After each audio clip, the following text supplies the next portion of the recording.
Saudações, caro telespectador e internauta, seja bem-vindo a mais uma edição do Moscast, o podcast do jornal de Mozambique Times. O presidente da República, Daniel Chapo, conferiu posse na última quarta-feira em Maputo os governadores das províncias eleitos nas últimas eleições de 9 de outubro passado. São todos da Frelimo. O governo também já foi empossado. Hoje, no Moscast, vamos responder a esta pergunta. Como governar em tempos de crise social e política? Para nos ajudar a responder a esta questão, temos no nosso programa Paulino Cossa, que é jurista e analista político, a quem agradeço e saúdo. Vamos agora olhar para questões e desafios sociais, econômicos e políticos para os próximos 5 anos de governação de Daniel Chapo, tendo a existência de um governo paralelo de Venâncio Mondlane. Dr. Paulino, seja bem-vindo. Antes de entrarmos para os desafios do país, gostaria de saber que impactos positivos e negativos as manifestações trouxeram para o país. Boa tarde. Eu penso que só passar pela cidade, passar pelo país, nós já vemos o impacto dessas manifestações. Portanto, há impactos negativos, naturalmente, mas também vão haver impactos positivos. No que diz respeito a impactos negativos, nós vemos escolas destruídas, vemos, por exemplo, as esquadras também queimadas, tanta gente que morreu e também continua se notando aí, digamos assim, alguma intolerância política, tanto a nível social, mas também muitas empresas que fecharam as portas, o que não havia condições para trabalhar, e outras ainda trabalhando a meio gás, e ainda outras, tanto na incerteza. Tanto não se pode discutir muito a questão do impacto, pelo menos material, econômico e até social, das manifestações. Mas, por outro lado, podemos dizer que há aspectos positivos. Por exemplo, sacando o que eu considero importante, é a questão da consciência dos cidadãos em relação a como é que pode exigir aos governos. Tanto, tirando a parte da destruição, as manifestações fazem crescer sempre consciência dos interessados, tanto o povo, em relação aos seus governantes. E também em relação aos governantes para olharem de alguma forma, portanto, aquilo que são as necessidades dos seus povos. Nós temos exemplos que ouvimos, tanto do presidente eleito quanto de outros governantes no âmbito da formação do governo, a dizer que o povo falou e nós ouvimos o que foi falado. Então, isto significa que, de alguma maneira, pressiona os governantes também a saber agir quando isso é exigível. Dr. Paulino, e por essa via acha que os governantes moçambicanos, particularmente da Frelimo, sendo que o país vem sendo governado pela Frelimo há cerca de 50 anos, ouviram e entenderam o recado dos moçambicanos que manifestavam? Eu penso que sim. Tanto todos ouvimos, como moçambicanos individualmente, como organizações da sociedade civil, como o governo, também ouviram. É por isso que há esses encontros com a sociedade civil. Falo, por exemplo, das igrejas para atenuar a situação. É por isso que se abre muito espaço de diálogo na perspectiva de amainar os ânimos e também garantir que alguns atos foram praticados no âmbito das manifestações não voltem a se verificar, mas também, como dissemos antes, Sua Excelência, o Presidente da República, disse que tinha ouvido a voz dos moçambicanos. Então, significa que, de uma forma geral, os governantes ouviram. Mas não só ouviram os governantes moçambicanos e os moçambicanos, mas também a sociedade, a comunidade internacional ouviu. E vimos muitas reações ao redor do mundo tratando dessa questão. Então, não pode haver espaço para se pensar que não, alguma coisa ficou por se ouvir. Uhum. E, Dr. Paulino, Daniel Chapo tomou posse e já indicou os ministros com quem vai trabalhar e reduziu o tamanho do governo como uma medida de austeridade. A redução de 20 para 18 ministérios, acha que é suficiente para responder aos desafios econômicos do país? Olha, nenhuma medida solitária é capaz de resolver os assuntos de todo um país. As medidas têm que ser combinadas. Portanto, este é um ponto de partida muito bom em que a redução, tanto das despesas do Estado, com a redução dos ministérios, mas ao lado disso, também reduziu-se ou retirou-se a figura dos vice-ministros. Então, olhando para o rescaldo total, é claro que isto tem algum impacto no orçamento. Aliás, não é questão para adivinhar, porque já se falou aí, não sei se são cerca de 17 mil milhões, salvo erro, não sei. Mas, de alguma maneira, só esses atos já têm um impacto direto. 17 mil milhões de meticais podem fazer muita coisa num país como o nosso. Então, essas medidas, elas são importantes. Esta decisão de, digamos assim, comprimir ou reduzir a máquina governativa também é importante. Mas, para lograr sucesso, há outras medidas combinadas que devem tanto ser tomadas, e algumas das quais já foram tomadas. Significa colocar o homem certo no período certo. E depois também é preciso, digamos, combater a corrupção, é preciso combater tudo o que o Presidente da República se propõe a fazer. É preciso que consiga fazer. Estamos a falar aqui de grande corrupção, estamos a falar de pequena corrupção. Por exemplo, a criação daquela entidade de contratação ou de aquisições do Estado, de uma forma centralizada. É uma das medidas que, a se materializar com rigor, pode efetivamente reduzir muito as despesas do Estado. Porque nós sabemos que a sobrefaturação, uma coisa que nós como individualidades vamos também comprar, quando é o Estado a comprar, às vezes há 100 vezes mais. Parece que o mercado não é o mesmo, sendo o mesmo. Então, isto é uma medida extremamente importante.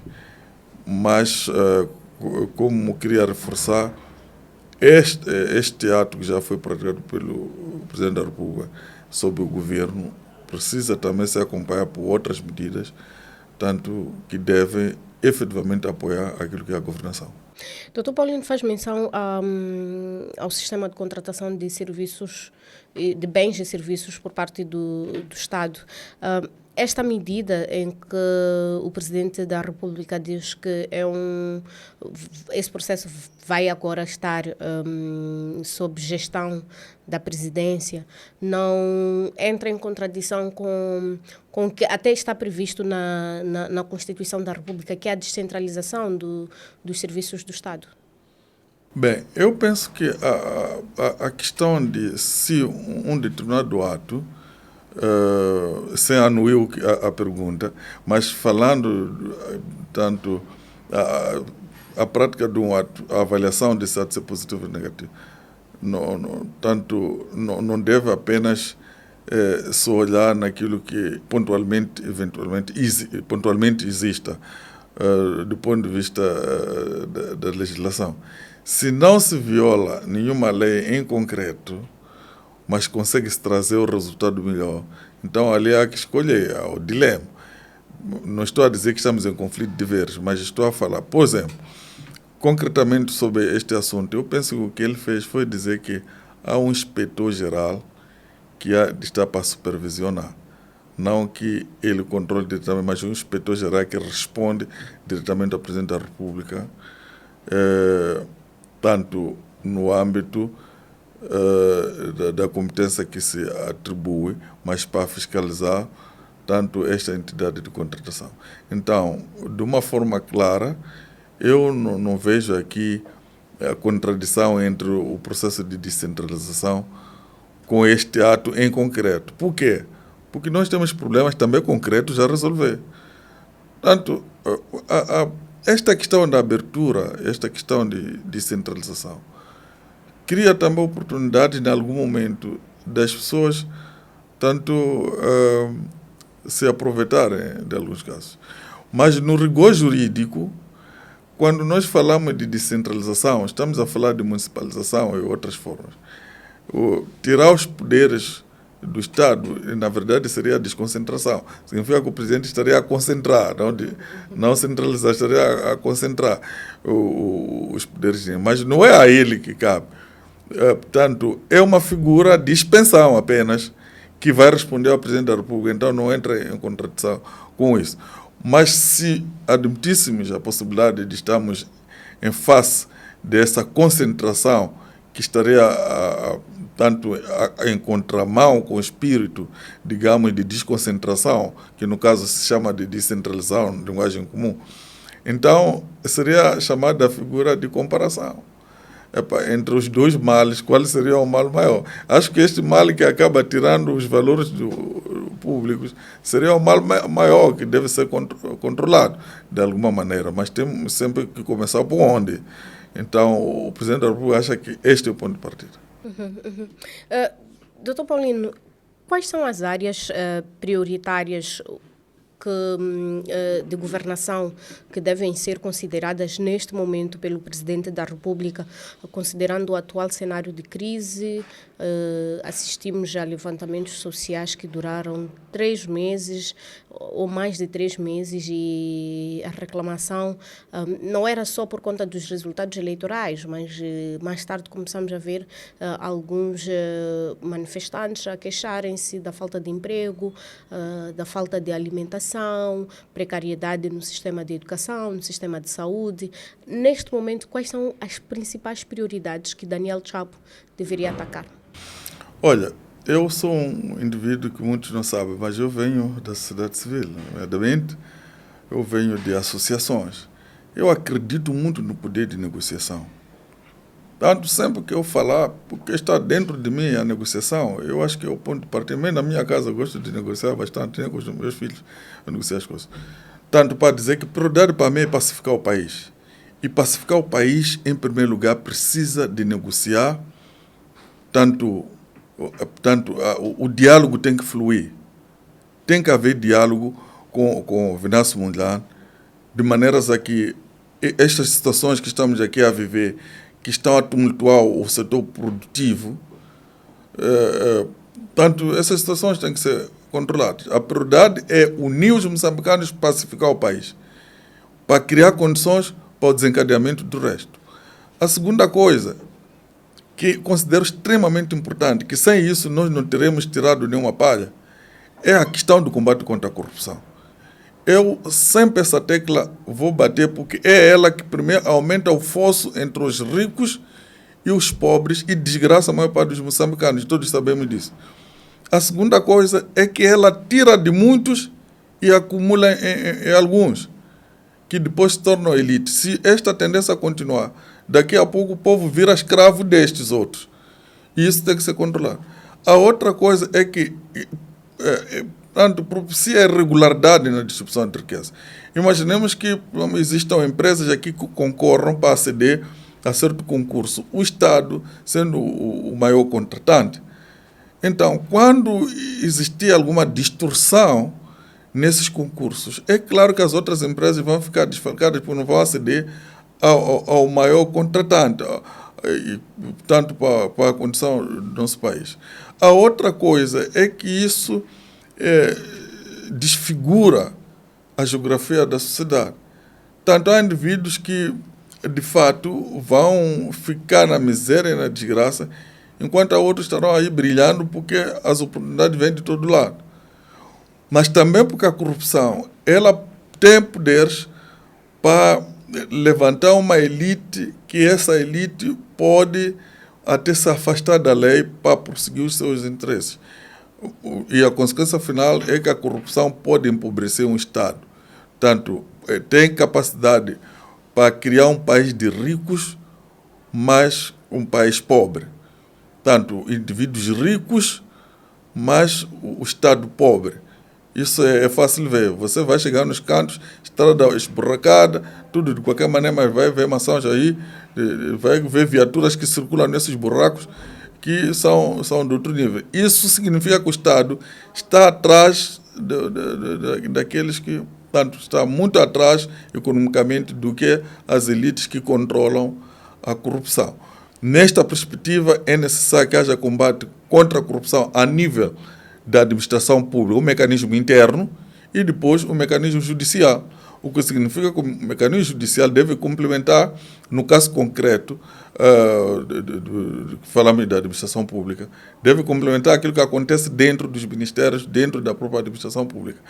E, claramente, aqui apelando-se à celeridade processual. Agora, outros passos necessários para desenvolver Moçambique, eu penso que este fio de digitalizar e também flexibilizar o transporte, a logística, é muito importante. Mas eu sempre tenho repetido também a questão do transporte. As pessoas têm que ser transportadas com dignidade. Num país onde a maior percentagem das pessoas vive de informalidade, essas pessoas estão sempre circulando para comprar isto, vender ali e tal, não sei o quê. Não só. Se você quer melhorar, digamos assim, o turismo, você tem que ter meio de transporte adequado. Nenhum turista vai querer estar aí pendurado, tanto o viatura a andar, depois não sei o quê. E é preciso disciplinar a nossa sociedade. Também significa que a circulação nas estradas, etc., tem que ser uma coisa bonita, não se pode circular como nós estamos a circular. E, por outro lado, as estradas, ou seja, as infraestruturas têm que também melhorar. É a altura de pensar em muita coisa. Esta questão da habitação, discutir-se aí a questão de crescimento vertical, significa que é preciso que os conselhos municipais, em coordenação com o governo, tanto corram à frente do que acontece. Esses bairros que nós conhecemos, que nasceram agora são grandes bairros. Se o Estado tivesse parcelado e criar parcerias com o setor privado, fazer crescimento vertical, nós não estaríamos a falar dos problemas que temos lá, de falta de iluminação, problemas de água, nós estaríamos a falar, por exemplo, de problemas de bandidagem, aqueles becos que são transferidos de Machaquene, de Chipamanine para, de novo, esses novos bairros. Então, isso é preciso fazer. A outra coisa adicional é preciso, tanto que nos organizemos a nível das forças de defesa e segurança, tanto do ponto de vista de como é que gerimos quando há problemas, como a gestão de motins é muito importante. Então, eu acho que até o nome devia mudar. Quer dizer, quando você diz que é para unidade de intervenção rápida, então o próprio indivíduo já anda aí eufórico, porque ele é de intervenção rápida. Eu penso que há outros nomes que devem ser pensados. Por exemplo, unidade de gestão de motins. Tanto não é de repressão de motins, de gestão de motins.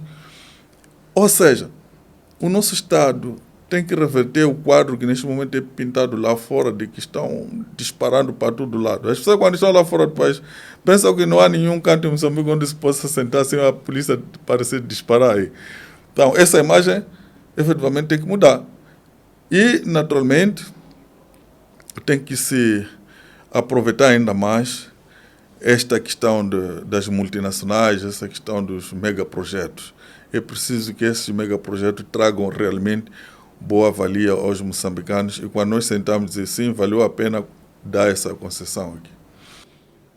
Doutor Paulino, fala sobre esta imagem que se cria, por exemplo, em relação às forças de defesa e segurança, e que no exterior há esta percepção de que em Moçambique há disparos em tudo quanto é lado. E esta semana circulou uma notícia que indicava que o Reino Unido coloca Moçambique na lista dos 50 países mais perigosos para se visitar em 2025. Diante desta notícia e diante desta posição que Moçambique é colocada agora por Reino Unido, o que é que pode ser feito? Sabemos que o Dr. Paulino faz parte para além de ser jurista, faz parte da Confederação das Associações Econômicas.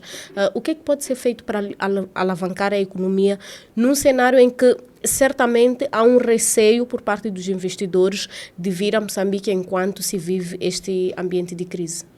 Olha, o primeiro aspecto, que talvez seja o mais geral, para abranger tudo, é de que Moçambique tem que procurar sair da cauda de tudo o que é bom e sair também do topo de tudo o que é ruim. Porque quando as coisas são ruins, é violência, não sei o que, Moçambique já está no topo, aparece aí 1, 2. Quando é coisa boa, já aparece lá atrás. É o penúltimo. Nós temos que sair disso. Não interessa nem aos moçambicanos, nem aos governantes, nem a ninguém.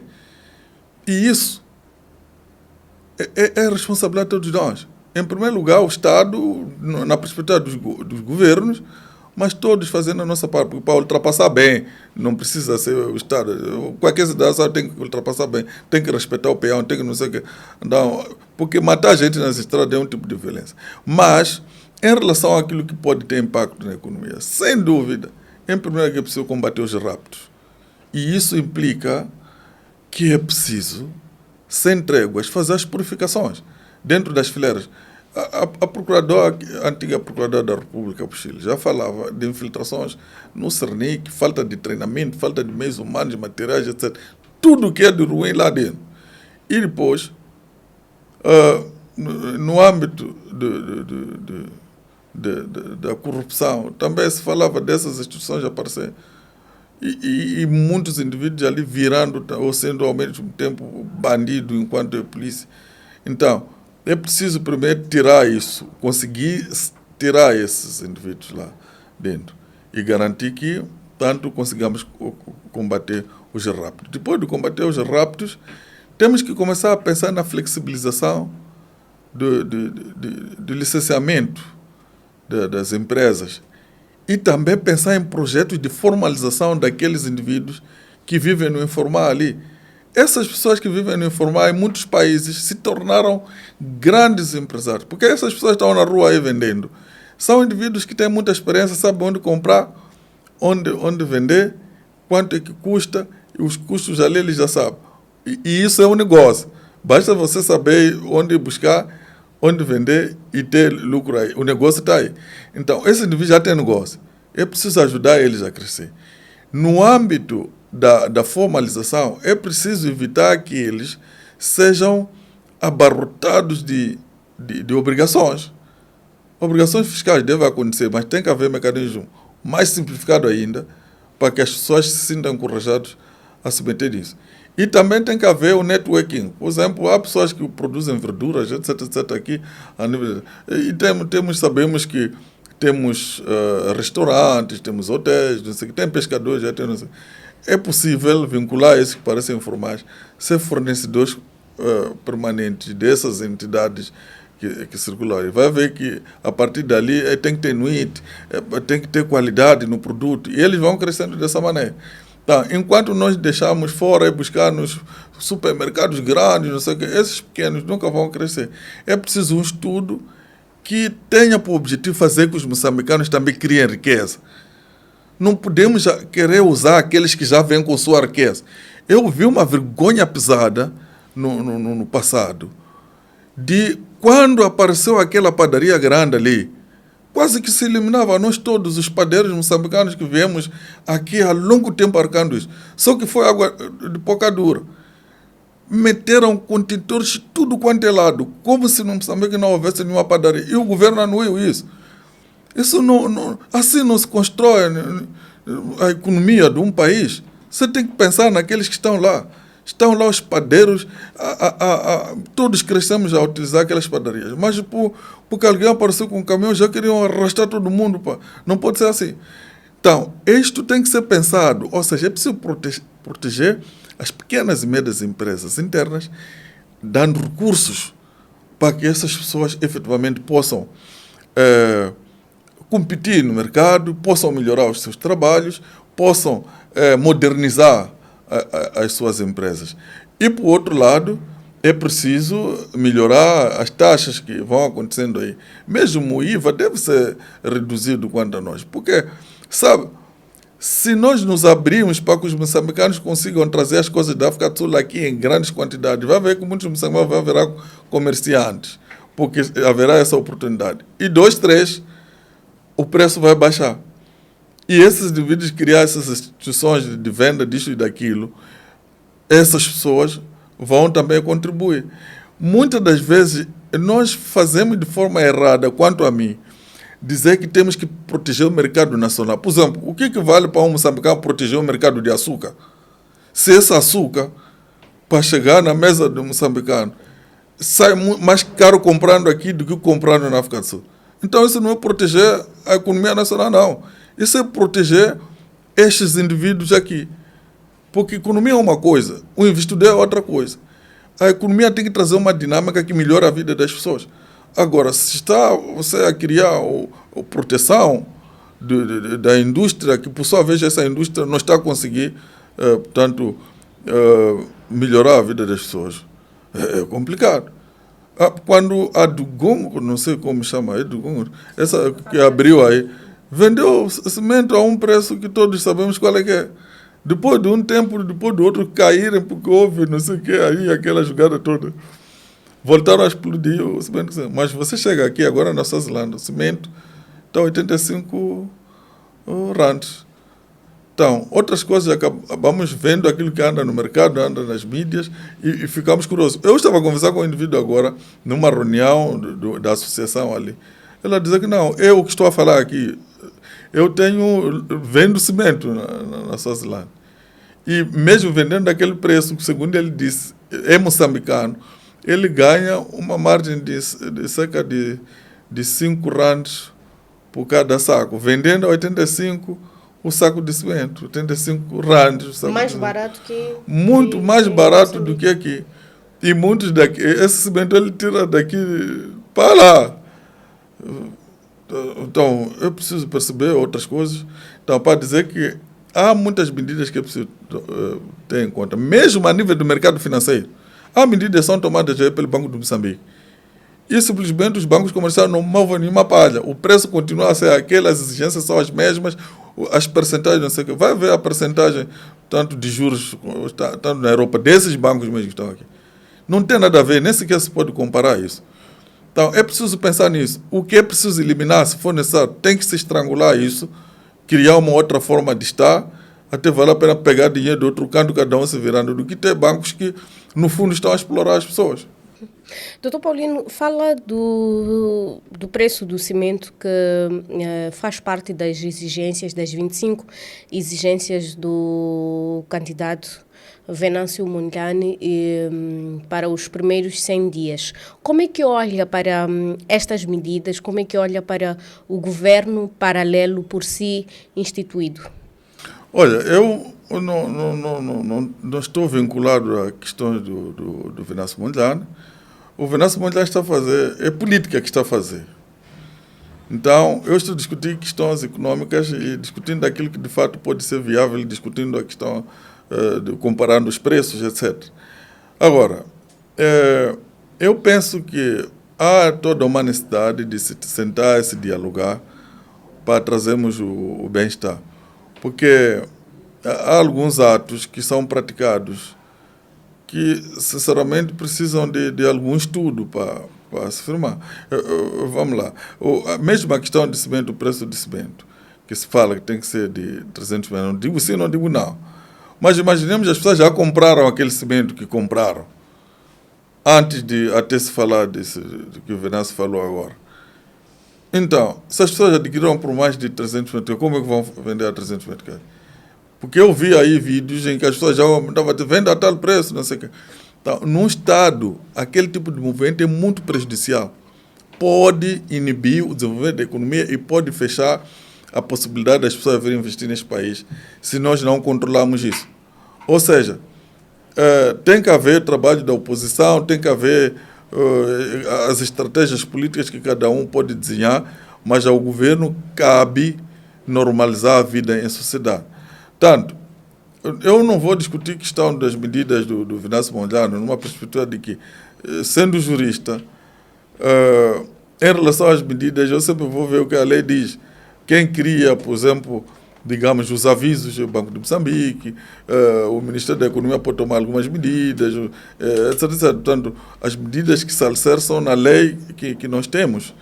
Então, eu iria discutir essas questões do ponto de vista legal, até poderia comparar a questão do tempo que se leva a criar uma empresa. Você chega nos Estados Unidos, em 15 minutos, você já tem uma empresa criada e nem precisa ter visto para criar essa empresa. Então, o que significa que os Estados Unidos não é por acaso que é sempre número 1 em geral, há um outro país, mas sempre número 1 no doing business, ou seja, na gestão de negócio. Agora, esta questão das medidas do Venâncio, não só não li outras delas, como também eu penso que isto é um assunto de pressão política que está sendo criada e que tem que ser ultrapassado de alguma maneira. Certo, Dr. Paulino, muito obrigada pela sua presença no nosso programa Moscast, um podcast do jornal de Mozambique Times, em que estivemos a analisar a situação política e social do país logo após a tomada de posse de Daniel Chapo e caminhos para a gestão desta crise que o país vive neste momento. Foi um prazer estar na sua companhia. Pode acompanhar o nosso conteúdo nas nossas plataformas digitais, nomeadamente Facebook e YouTube. Até lá.